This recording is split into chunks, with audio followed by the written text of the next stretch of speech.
Hello, everyone. Welcome to the OK Den Show. I am Titia, Owens, the moderator. Hey, y'all. I'm Chyna, Elizabeth, the daughter. Welcome back to another show. And we are so excited today. We have two amazing young women in the building with us on today. And we're going to get right into it. So I'm going to let them tell who they are, and then we're going to start with the questions. So tell them who you are first. I'm Deshawn Curvin of Divine Experience. And I'm Alea. And what is you all's relationship? Mother and daughter. Okay, then. And we're so excited to have you here, first and foremost. Hey, girl. So we wanted to have you on here today because, you know, we deal with a lot of mother-daughter relationships. Mm-hmm.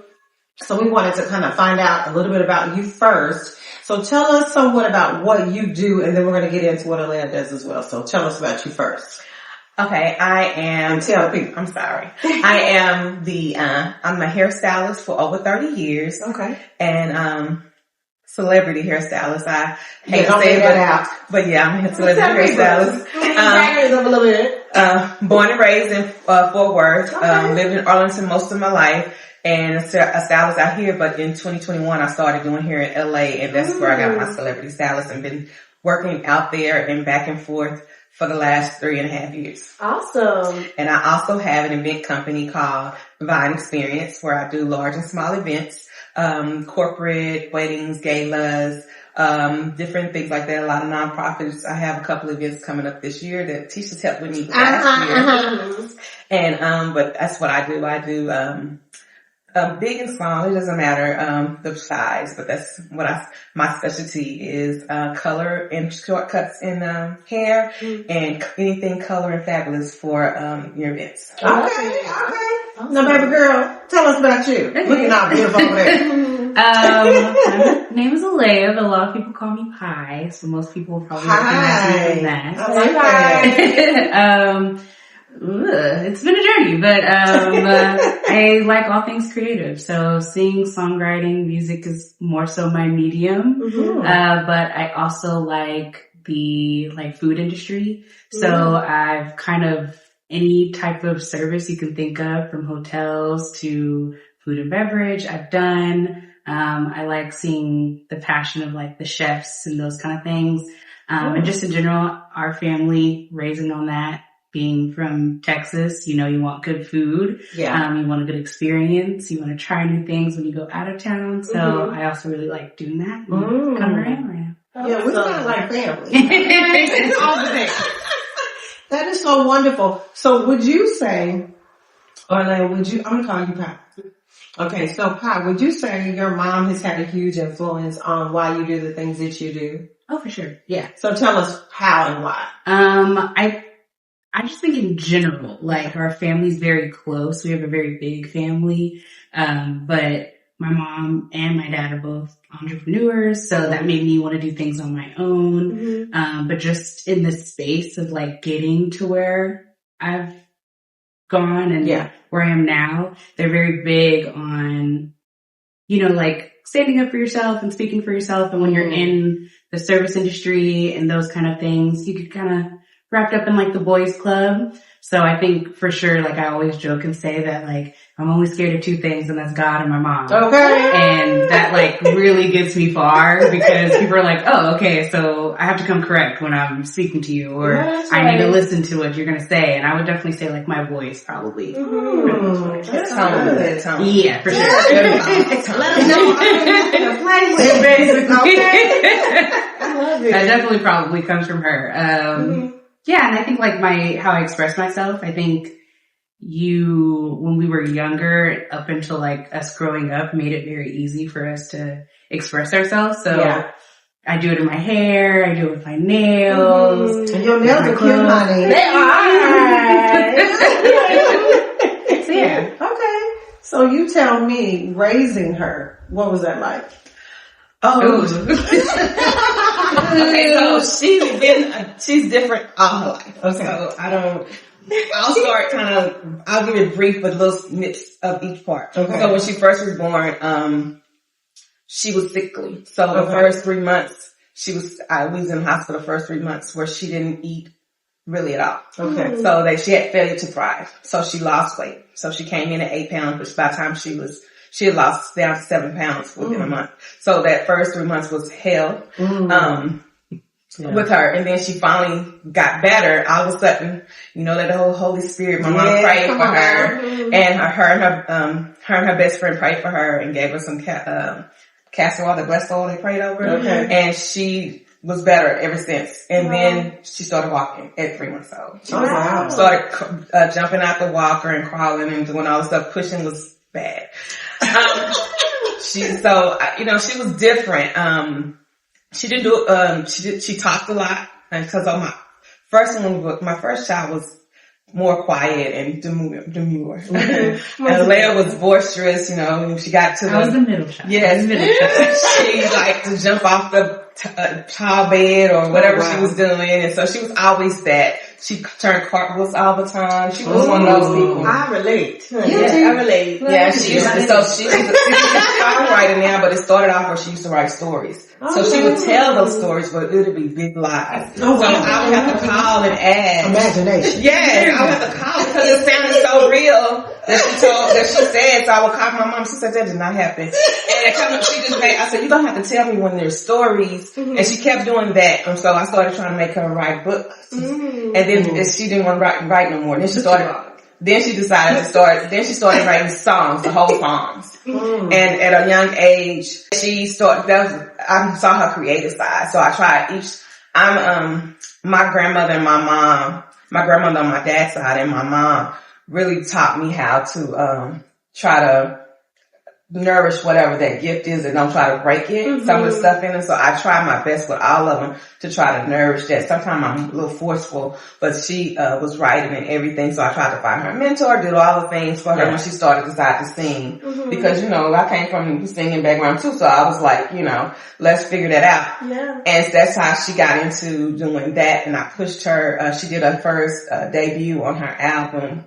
Her first single, when she was 16. Oh wow. That's amazing. And she'll probably never tell you, but she didn't write the songs, but she's done some stuff with Disney. She's done 2 songs on Disney's, one of their, shows they had in, I think 2019. It was the comedy, I don't know what's called, it's the Empire song.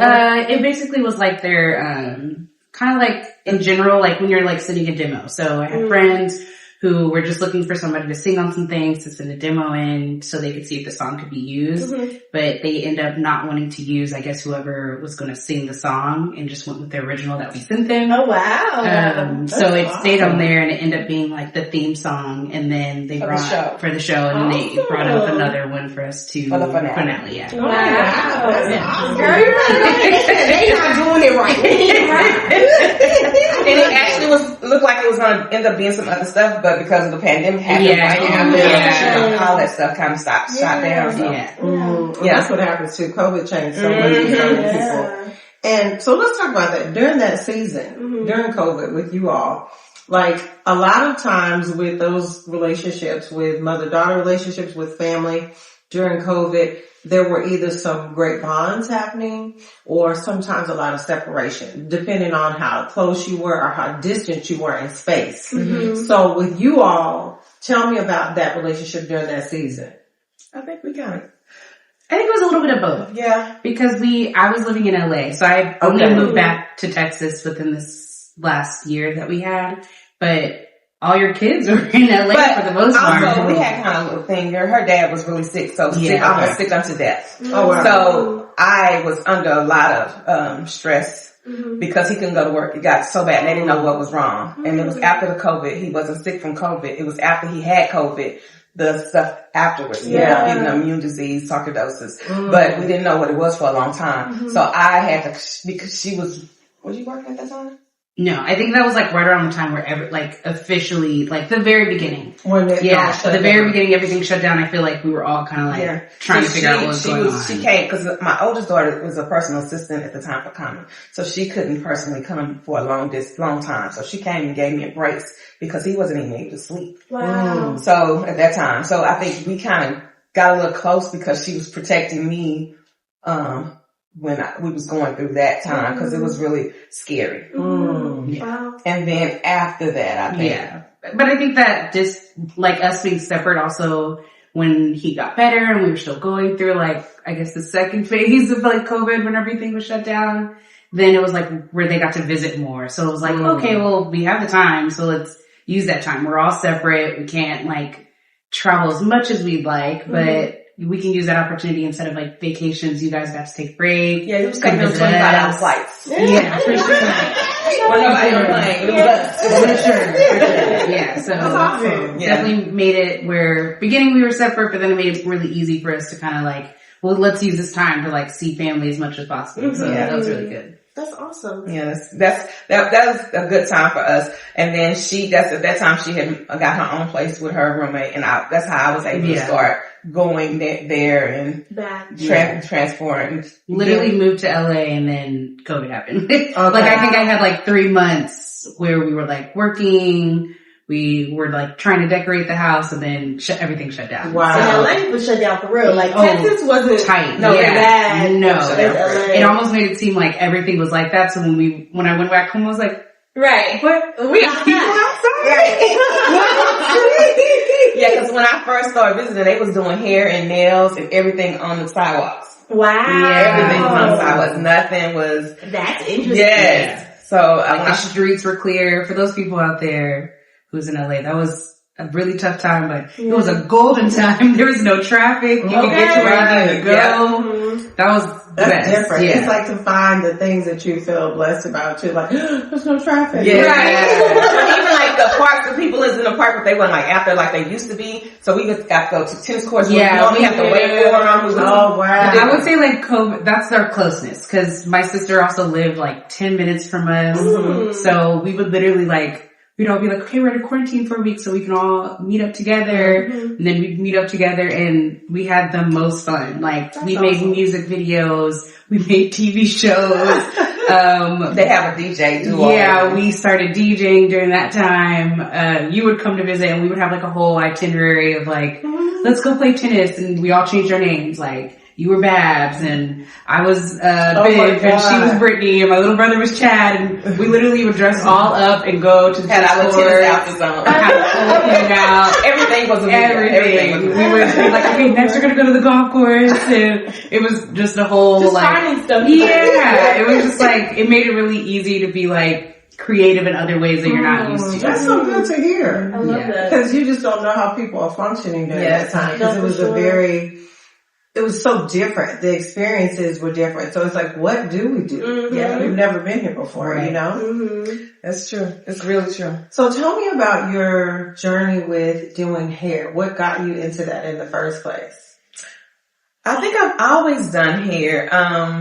I know you can't tell now, but I used to be down here when I was younger, and it was really, really thick. So that's why I don't like to have a lot of hair, because my hair is really, it's not like normal thick, it's thick. So I normally just keep hair on the top if I have it. Right. But growing up, I had a lot of hair, and so my mom took us to the salon a lot, but when I got a teenager, I started doing my own stuff. I even had somebody used to pay me to change their hairstyle every week in school. So I kind of started there, and then, and then I think, when I was in high school, you know, the ponytail. Yeah. When the ponytail was out in the freeze and stuff. Oh yeah, I forgot the freeze line. So when the ponytails came out, I don't know what my mom was had the ponytail came out, the different styles came out where you wear the ponytail, but you couldn't tell it was a ponytail, just looked like you had the hair. So that's when I started. I had my mom had some friends that was tired of the wigs and had bald spots. So I started showing them doing hair like that at the house. So I just did it on the side for a long time. And then cause I was going to school to be a doctor, I thought. And then I said, okay, I'll be a nurse, but cause I'm not going to be able to go to medical school like that. So I kept trying, but I decided, I started working for the state school, and when they ended, you got that big severance packet. I decided to go back to hair school. Okay. After I had my first daughter, and I went to hair school, and that's how I started my business. And I think I started the house first, and cause I always had a clientele. Yeah. I didn't even try. And so I just kind of kept doing it. And so y'all don't really know. I didn't think I tell you. So my grandfather and my mom and on both sides of my family, all of them are entrepreneurs. Okay. So doing stuff on your own is kind of like in me without even trying. My grandfather had a grocery store. My mom's mom on her side had she was a house cleaner, kept houses, but she did it like a business, honey. So it was everybody, they did all that. And my mom still was self-employed all of my life. So that's all I knew. And so I think that came about. So I kept trying to get a job and kept trying to, but I was like making more money just working for yourself. And God said no. Yeah. That's not the life for you. Right. So I did here. I was trying, I went to nursing school. I'm a nursing school dropout twice. I tried to do this so I could have something on the side because I keep thinking about that retirement and all that. But I was making so much money the other way that it just never stuck, and it just be so overwhelming trying not to make it. So even during the pandemic, I was going to retire, but I was saying, I'm going to go back to the shop. So I went back to the shop and then the pandemic happened. I be trying not to get her to retire. And then, so then I went to LA and I was going to stop again. This was supposed to be my year. I stopped again, but I hear God saying no. But I started doing, I have already doing celebrities here and there, and I do a lot of they used to be D-list celebrities, but now everybody's kind of on the same page. So I still do a lot of them, but I have one that I love right now that I work with her color, and I do some of her styles, and I went to Broadway with Lisa Nichols. So that, shout out to Lisa Nichols. Yeah, so that, made me feel like it's not time yet to quit. Let me keep up what I'm doing. So I have a nice clientele still there, awesome. And I have people that, enjoy that I do. So I do there, and I'm trying to decide if I'm going to start back here, but I do teach hair at school at Sinclair's in Mansfield. Awesome. So I do, when she calls me, I do advanced hair techniques. So that's kind of how my journey's been. It's up and down with hair anyway, but I've always done another job. Because I know what time the ebbs and flow is. My main, and I love hair. I think I learned that what my difference is why I like both jobs. I'm creative, but my hair is, it's my talent. Yeah.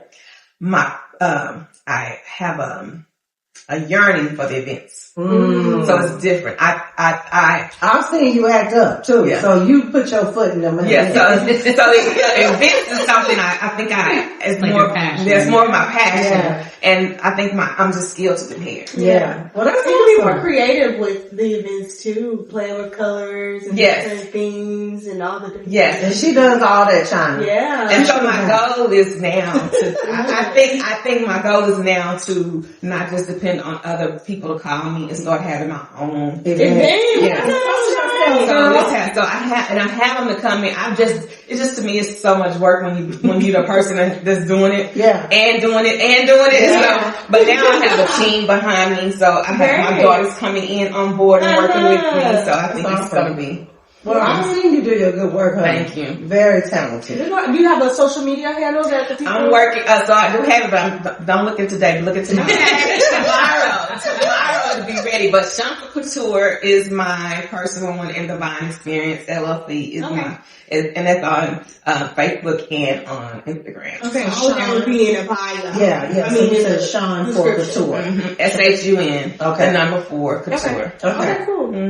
Okay, so you doing the hair, she's doing this good singing over here in music. So is that something you're wanting to get back into? Because it sounds like you kind of put that down for a minute. I think what I like to say is, and she doesn't like to hear this, but just tell the truth. I truly believe I have accomplished all my dreams. Okay. I think I'm like, that's a good thing, though. Right? I think that's like something I probably learned coming out of the pandemic. Yeah.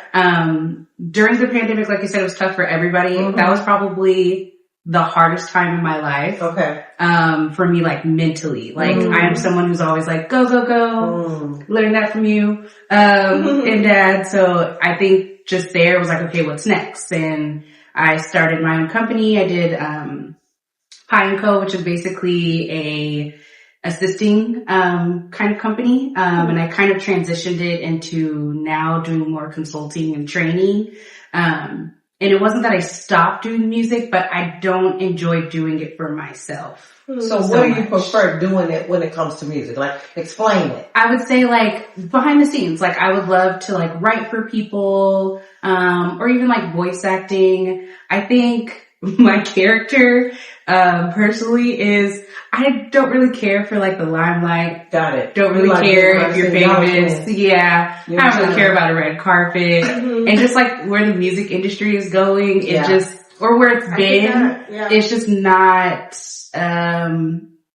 I think everybody creatively is doing what they would like to do. I think you should be able to, but just kind of, it's just not where you would like to see. Yeah. I feel like I love right now, there's a lot of artists that are independent and they're doing their own thing, which is great. I wish and hope that more people do that. Yeah. I personally don't have the energy or time to care for that. I don't care for like a label game or getting people to like me. I just like music. I like music. I like to communicate with people with music. I think that's why I started doing DJing more because I can still have that connection with people without having to sugarcoat anything or kiss hands. I'm behind the DJ booth. You guys got your drinks. You're enjoying your time. Right. You know, you're enjoying that. And I still get to have that motion of being with music and connecting with people. Whereas when you're singing or like performing, she knows this. If it's something I don't want to do, I don't want to do it. Yeah. So if I'm basing my music off, I'm going to have to do a small tour to pick up things or perform in front of people, y'all just gonna get what you're gonna get today. Like you might have me sitting outside, just have to go with that. So I think behind the scenes is probably a better space for me. Okay. I can just see myself more in that area than being like a Beyonce, you know? And that's okay. Now let me ask you this. Would you consider yourself, cause you said behind the scenes, would you consider yourself also being a vocal producer? Yeah, I would love to do that. I'm also at art school dropout, like 4 times. I went to school to kind of learn how to do the producing, side of it. I think at the time, it was the same time I was doing some of the Disney things and just trying to like live. I think it kind of like ran through, but I definitely would love to learn more. A lot of the mentors that I've had in my life, are like music directors or music producers. So I would love to learn more of that. I think just my mindset is always, I'm someone who's like, I like to start ground up and build up. Got it. In my like creative career and in my professional career, it's always been like, I want to learn how to do everybody's job from the janitor up. So it's kind of me getting in my own way, I guess. Because I'm like, well, I want to know everything. The only way I can like learn it the best to my ability is being able to see like, okay, so the janitor comes in and he cleans the boards and what's next, kind of way. So slowly but surely. Good. I love that. Yeah, no, that's great. So you did all that. I think what it is though, when we were growing up, my mom, when we had to fill out applications or do, like when you go to high school and you have to do that packet, my mom made us do it.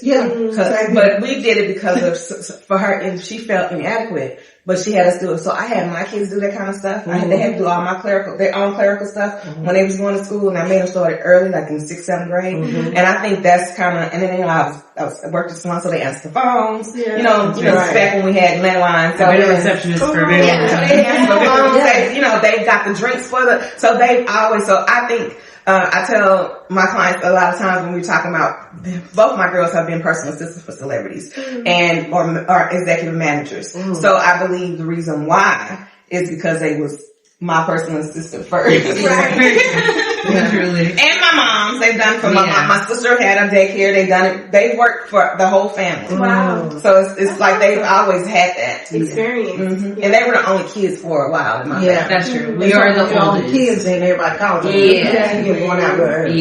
it works out. It does work out because that's also why I like doing that stuff. I like to organize. I'm a true Virgo. I love everything to be in order. I like everything to have a plan. One of her good skill sets is once you work in it, know how to go and make it on a graph to show you how to make your job proficient, or to, like if you have a restaurant and you don't know she can go and give everybody their jobs, write it down for you, put it in a schedule or all that. She's good at that on anything. On any part of a business. That's awesome. And she's worked in a hotel and a restaurant. I'm not trying to brag, but I'm bragging. Yeah, well, brag on. Please do. So that's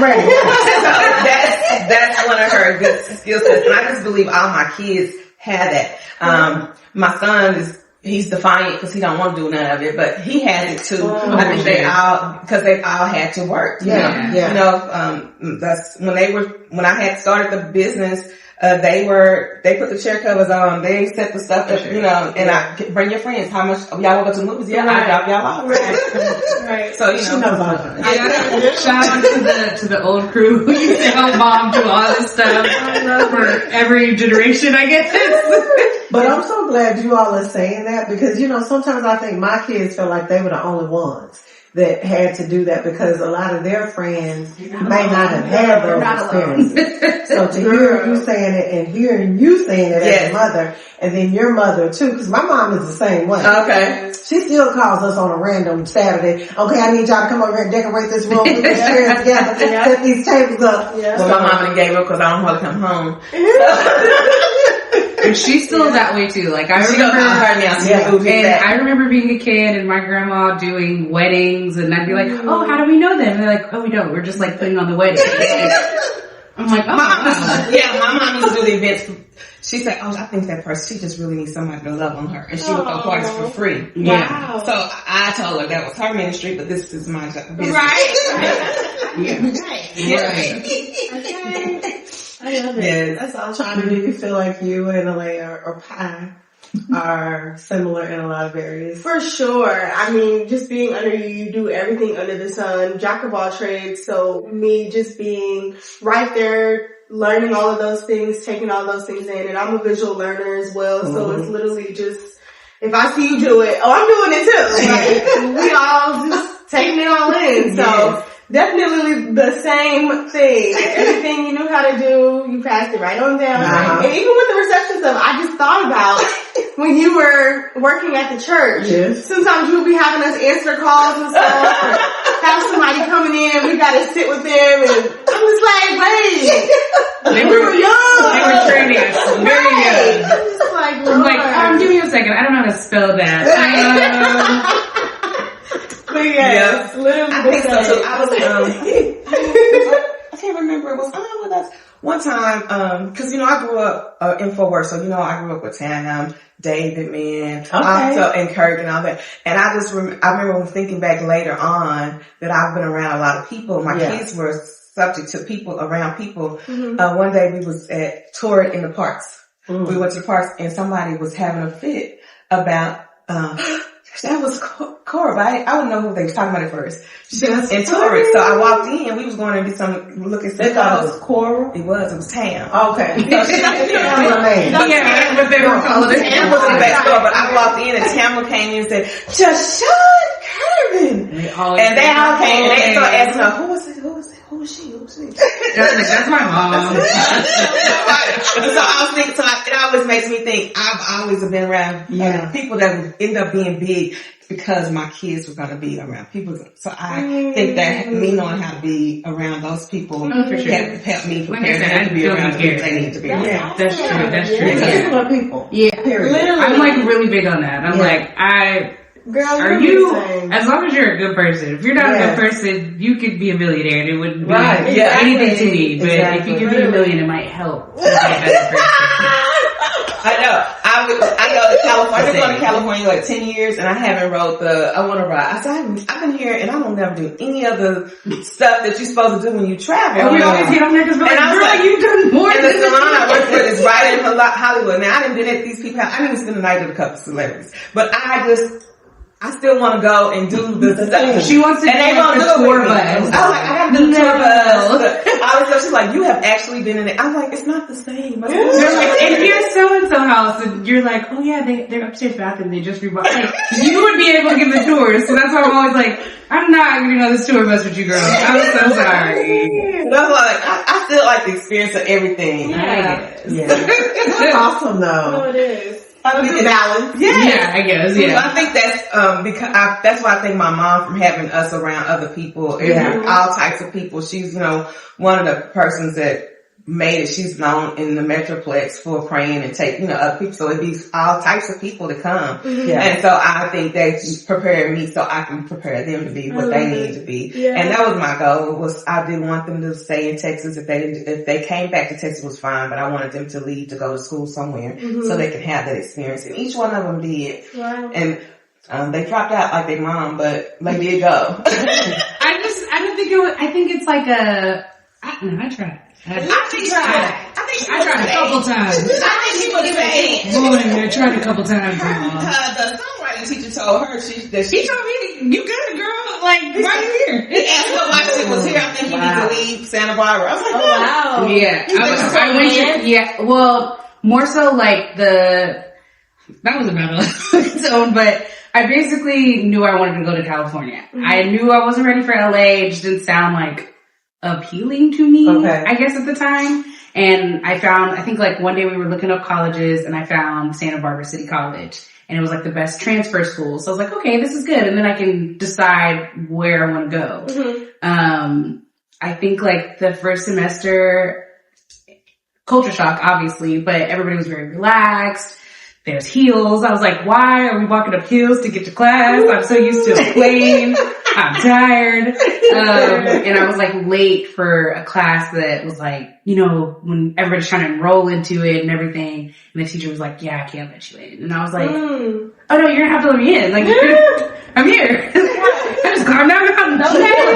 I'm here. He was like very adamant. He was probably like one of the strictest teachers specifically for the class. And I wrote I think at the end of it, he liked me, but at the beginning he was like, you were so annoying. Please just come in. I was like, okay, no worries. Like, I'll just show up every day and sit outside the class and make my own notes. And he was just kind of like, no. And I was like, okay, well, you don't run the hallways. Right. Then he saw me one day and he was like, you can't do this. And I was like, all right. So I wrote him this long email and basically was like, I'll sit outside your class every day until you let me in here and get the knowledge I need. And it was great. He taught me some great things. He had some great guests there to help speak and tell me more about music, which I think is why I kind of lean more towards wanting to be behind the scenes. I was like, you get the perks and you still get to do what you love. So why not? And I don't think I have some people kind of this is my art and I'm sensitive about my art. I'm not.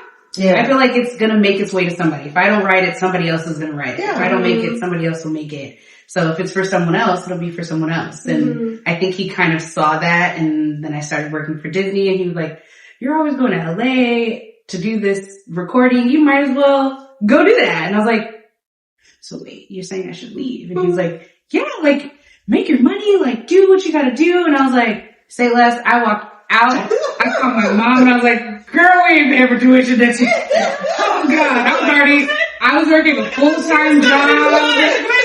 No. And previously before, that was my sophomore year, I was living in Chicago for a year. Okay. My sister lived in Chicago and I was like, I love y'all, but I gotta get out of Texas. I have to see what else I have. And Chicago wasn't planned, and I always say that was a tough time, but it was a great time because I learned so much about myself. And in that as well, it was just very much oh, this is I could do this. I could figure this out. I could do this. I worked 2 full-time jobs and went to school during that time. And I'm like, if I could do that, I can really do anything. So you're right. I can quit and bank on myself and do it. That's so good. Yeah. Bank on yourself. Yeah. And when you have a support system, which I'm sure you're familiar with, it's not just my parents, my grandparents, my aunts, everybody is very on board. Yeah, very on board with it. Yeah. That's beautiful.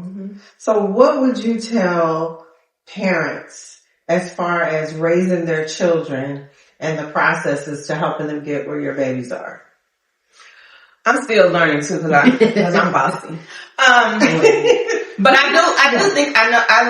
I think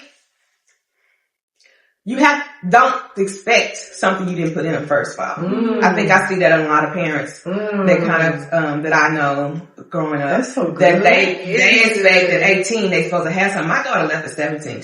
Cause her birthday's in September 1st. So she graduated when she was 17. So she left home at 17. Okay. So Yeah, 16. I turned 17. She just turned 17 while she was in her first year of college. Okay. Wow. So, Go ahead, girl. but she was in Chicago with my daughter. Yeah. But I started I think when I was broke, I told them they had to, that was their homework because I couldn't send them to a camp, that they had to clean the house and they had to write a list of what they wanted to be. And then the next day they had to find out where they're going to go to school to be, to get that. And then they had to write their plan out. And they had to have like the top 4 or whatever. And each one of them went, Leah said LA, Ann said, Chicago. I think she said Chicago or New York. She said Chicago, New York, but Chicago was one of the second choice, yeah.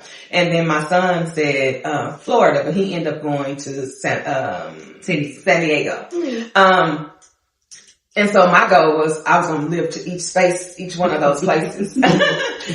Yes. But I thought my thing was I always tried to figure out what their strong suit was and have them focus on their strong suits was my goal. Because we so many times, and I think I told the girls, I spent so much time picking. My mom didn't do it. Everybody always told me I was cute, but I always had myself conscious of myself. Just you have some little traumas that you don't realize. But I used to suck my thumb, so I had to wear braces and those different things. So I thought those things made me ugly. So I never knew. I had long legs, and a lot of guys liked me because of my legs, but I thought because they were straight, my sisters had curvy, big legs. So I thought because I was different from my family that mine wasn't. You know what I'm saying? So I didn't focus on it. And then when I started getting fat, I was like, oh my God, I should have. So I made sure I told them to focus on your positive, and I tried to do that in every area. And I think that's the main thing. If you keep them that, it keeps their head on straight. And I also tell them what they do wrong. But I'm very critical. Yeah, I'm very critical. I get it honestly.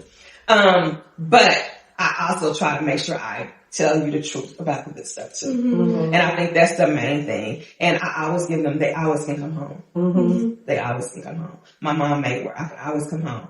So when you fall, don't feel like you fall so hard. That's so good. That's right. So when you hear your mom saying those things, she focused on the positive.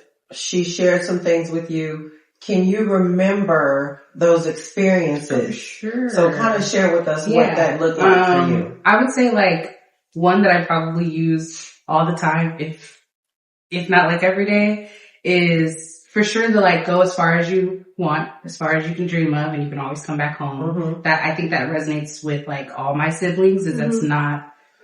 That's really not like a hard concept for us. And like I think if anything, we kind of like force our friends to do that too. We're like, you can always go home. So like, let's go do this. And we can always go back. And that was very easy. And then one that I feel like you always forget, and that's like one that we use all the time, but is, God gives you enough grace and mercy to make it through each and every day. So if you don't have it for today, save it for tomorrow. But you gotta get it done at some point. And I think that is something that like, just in general, like, I guess like a mantra or something to remember. Yeah, I do remember that. I think I learned, cause I think perimenopause taught me that.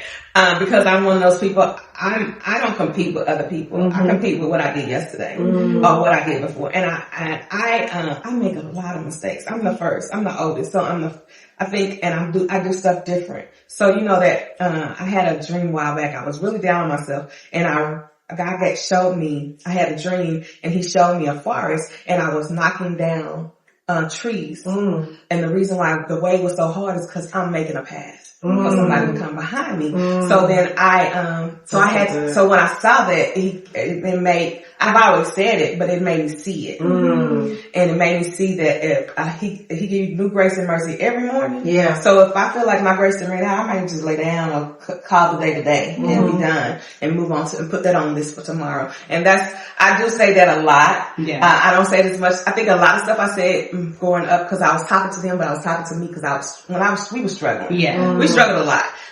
We looked like we wasn't struggling, but we struggled a lot. Yeah. And so I think, too, I was a transgressor.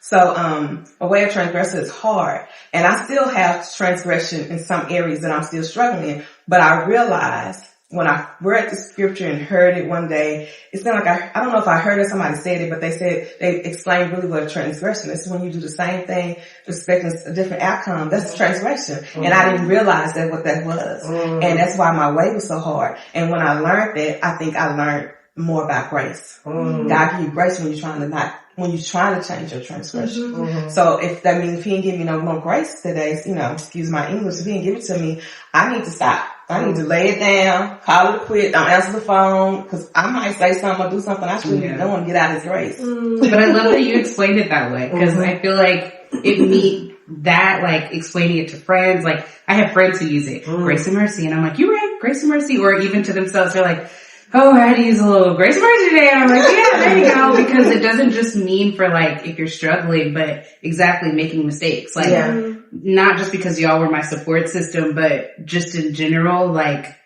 having an older sister, I'm sure Ann felt the same way, where she felt like she was the first to do everything. But for me, I was like, girl, you're so perfect. Like, I'm just do what I want to. I think it was so easy for me to make mistakes because I was like, well, y'all have the perfect one, so y'all need somebody to shake it up a little bit. Like, so I, even like working and training and like mentoring other people, I'm always so like, hey, making mistakes is great. Like, you learn from them. Yeah. I'm really love that you broke it down in each direction, because that helps people understand that it doesn't just mean like for the day, but you might just be having a bad month. You might be learning something new. You might be diving into something new. Either way, making mistakes or waking up the next day and trying again, you're gonna figure it out at some point in time. And that helps. Yeah. And also just the village. Like, it takes a village is like literally our family, our friends, like, strongly. The people that she surrounded us with, our godparents, our aunts, our uncles, her friends. Like, there's always somebody. If she's not there, I knew I could, okay, well, I know mom's not free, or she's doing something, or she's handling something else. I know that there's somebody else I can call. I know my dad has a friend here, and he knows that I can call him for that as well. So I think that in general, like, made it for, I don't just have to rely on my parents as a support system, but I have like literally a whole village that I can fall and they'd be okay and like pick me up. So I think that was probably like the two that stick with me more often. Yeah. That is so good. You guys have been super fantastic. And what we love is the relationship that you all built together, and just hearing this, because again, when we talk to parents, a lot of times they'll ask, or they've seen some of the previous podcasts that we've done, and just seeing these different relationships and then just hearing how you all have cultivated this relationship is so beautiful. And so what we do at the end is we share with what we're okay with. So after summing it all up, Chyna, after you've heard about their relationship and what they have experienced, what are you okay with? I'm okay with being a sponge. I'll say I love to just take in whatever I'm around and applying that in whichever way I can. So just, I like that. Yeah, very good. That's good. What are you okay with? I'm okay with starting over. Amen. It doesn't matter where you are in life, whether you're 100 or whether you're 5, starting over, starting new. You gotta do it each year anyway, so I'm okay with that. Amen. Right. Amen. Okay, what am I okay with? I'm okay on so many things. I'm okay with being enough. Come on, man. That's a good one. I'm okay with being enough. Amen. And our flaws and all. I'm okay. That's wonderful. I'm okay with standing firm, being a parent, meaning that it's okay for them, people try to have the friendships while they're children and their mother, daughter, or mother, son. And I'm saying I'm okay with standing firm and being a parent. Friendship can come in the future, but as a parent, remain a parent, because again, the children are learning from you. And I always say our role is parenting, not friendship. So I'm okay with that. That's good. That's good. That's good. Yeah. So with that being said, we just want to thank you all for joining us and tuning in today. You have been on the OK Den show with myself and my daughter and these two amazing women. And so you can watch us each week just go to YouTube and subscribe, right, Chyna? Yes, and you can also listen on Apple Podcasts and Spotify. And make sure you're liking, sharing, and commenting. And share it with all your friends and stuff. Tell them about it. And also share with us how you feel, what it was like with your parents. Did they cultivate what your talents were or help you in any aspect of that way? So just let us know and come back and see us. So how we end the show is we all say together, okay then, bye then. Okay. Okay then, bye then. So y'all ready? I'm ready. Here we go. Okay then, bye then. Okay then.